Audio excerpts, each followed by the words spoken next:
Breaking news! Let's talk about our matchup. Here's your definitive source for all the latest updates on the Detroit Lions.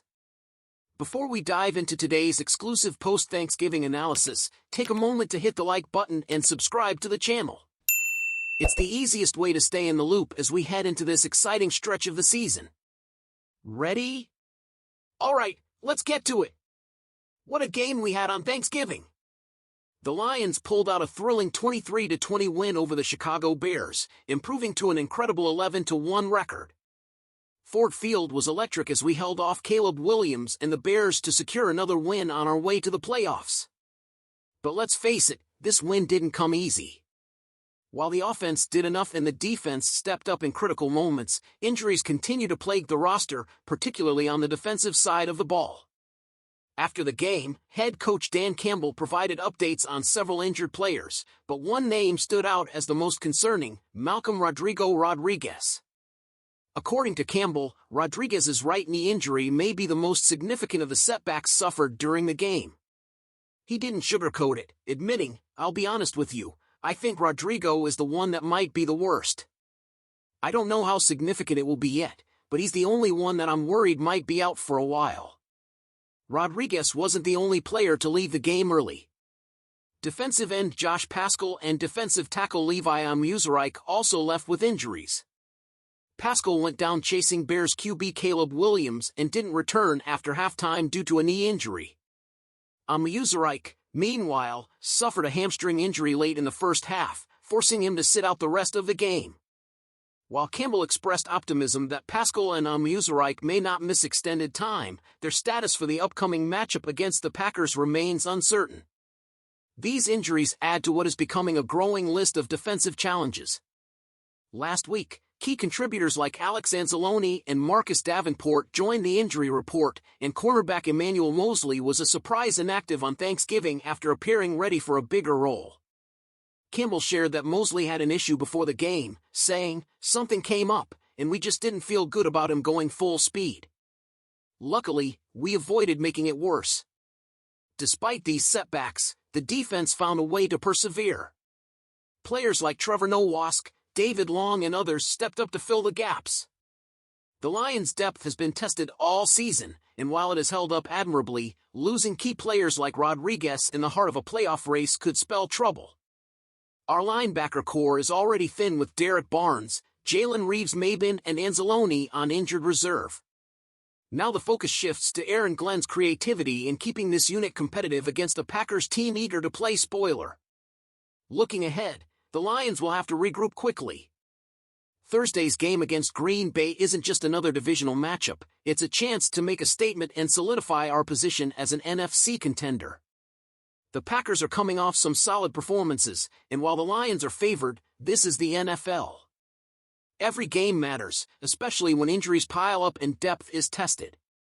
So, Lions fans, let's hear from you. How concerned are you about Malcolm Rodriguez's injury? Who do you think needs to step up in his absence? And with key players like Paschal and Onwuzurike potentially out, how confident are you in our defensive depth heading into this Packers game? Let us know your thoughts in the comments. What a game on Thursday, huh? Our Lions managed to pull away from the Chicago Bears with a narrow 23-20 victory, improving to an incredible 11-1 record, the best start in franchise history. The win also marked our 10th in a row and solidified the Lions as a true force in the NFC. But as exciting as the victory was, it wasn't without its drama, and not just on the scoreboard. The game had its share of standout performances, mistakes, and, unfortunately, injuries. Let's break it down, starting with the stars, those players who made Thanksgiving a day to remember. First up, DJ Reader. What a game from the veteran defensive tackle. Reader was an absolute menace, recording 4 tackles, 2 sacks, and 3 QB hits. He was living it up in the Bears' backfield, constantly getting in the way of Caleb Williams. According to NFL Next Gen Stats, Reader had a season-high 7 pressures, making this arguably his best game as a Lion. Paired with Zadarius Smith and Alquadin Muhammad, the defensive line was relentless, racking up 5 sacks and making life miserable for Chicago's rookie quarterback. Smith, by the way, wasn't far behind Reeder with 1.5 sacks and 8 pressures. His last sack pretty much sealed the game, pushing the Bears out of field goal range at a critical moment. But, Lions fans, football isn't just about the highs, it's about the lows, too. Jameson Williams, while showing flashes of brilliance with 5 catches for 28 yards and an incredible block, made a costly mistake. A 15-yard unsportsmanlike conduct penalty for throwing the ball into a defender's face halted a promising drive and led to a missed field goal. Likewise, rookie sensation Jahmyr Gibbs had a fantastic day overall, but fumbled the ball just before halftime, costing the team valuable points. On the bright side, Sam Laporta has continued to prove why he is one of the best young tight ends in the league. With 2 red zone touchdowns, Laporta has shown his knack for finding the end zone and now boasts 15 career touchdowns.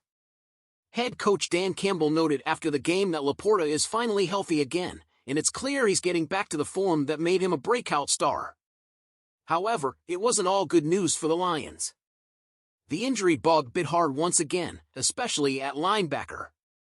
With Derek Barnes, Alex Anzalone and Jalen Reeves-Maybin already on injured reserve, the last thing we needed was another blow to our depth. Unfortunately, Malcolm Rodrigo Rodriguez suffered a knee injury in the second half, and head coach Campbell didn't sound optimistic, calling it the injury he's most concerned about heading into the upcoming game. The secondary has had its ups and downs as well.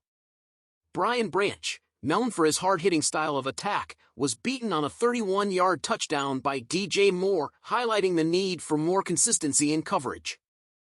But credit goes to the coaching staff for shuffling players like Amick Robertson, Khalil Dorsey, and Kindle Vildor to keep things together when it mattered most.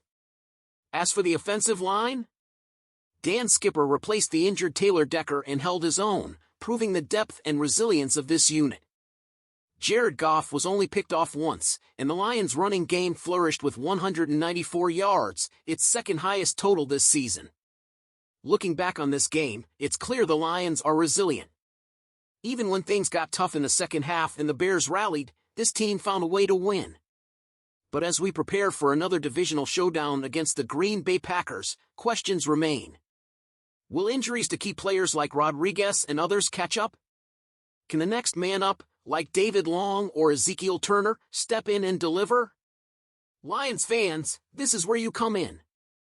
What did you think of the team's performance? Who's your MVP of the game, Reeder, Laporta, or someone else? And how concerned are you about the injuries piling up as we march toward the playoffs? Let us know in the comments below.